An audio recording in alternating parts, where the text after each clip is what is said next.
Oui, je me souviens, oui, tout à fait. Voilà. Alors, qu'est-ce que tu penses de tout ça? Ben, je pense que c'est un premier pas. Je suis plutôt content qu'on ait réussi quand même à provoquer ce rassemblement. Ça aurait pu être beaucoup mieux si l'information avait été relayée. Notre point d'appui, c'est vrai, partenaire point d'appui, c'était les maires ruraux.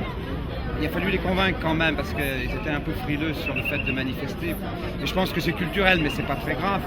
Donc je pense que maintenant ils sont convaincus de la nécessité de ce rassemblement parce que l'heure est trop grave, quoi. C'est le moment ou jamais, quoi. Ce sont des rendez-vous, on a suffisamment rencontré les deux cabinets, le Branchu, Valls, on avait rencontré le conseiller de Hollande, tout ça c'est pour amortir, etc. Mais en réalité ça sert absolument à rien du tout. Ils font semblant de nous écouter, mais c'est tout.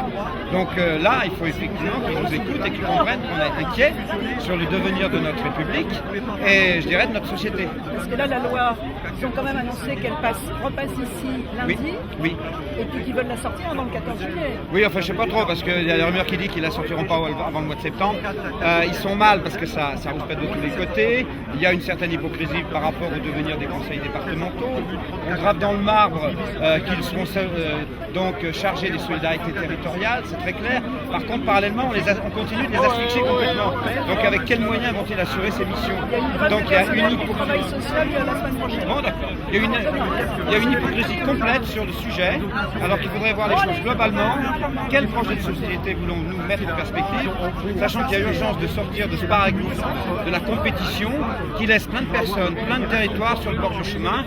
Et puis essayer de faire comprendre aussi que la croissance, ça commence à bien faire, le discours sur la croissance. Les arbres ne montent pas jusqu'au ciel. Ce qui est important, c'est d'apprendre à partager et à produire de vraies richesses. Et pas des richesses gadgets qui nous endorment, qui anesthésient la réflexion, qui sont plutôt sur l'ostentatoire, mais qu'on donne à la valeur, à la chose, la vraie valeur qu'elle mérite.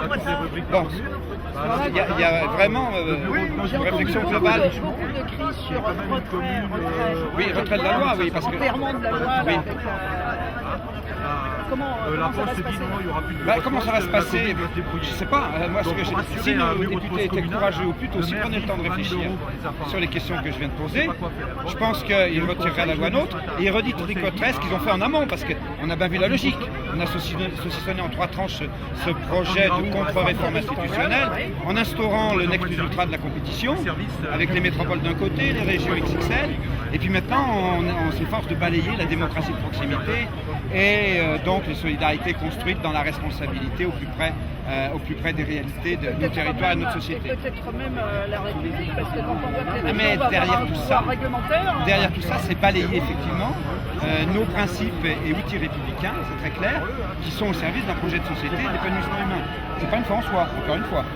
Donc oui, c'est très déconcertant. Alors je sais pas, c'est peut-être un tournant, mais je pense que ça sera à peine suffisant. Je pense qu'il faudra revenir. À mon avis, c'est pas terminé, quoi.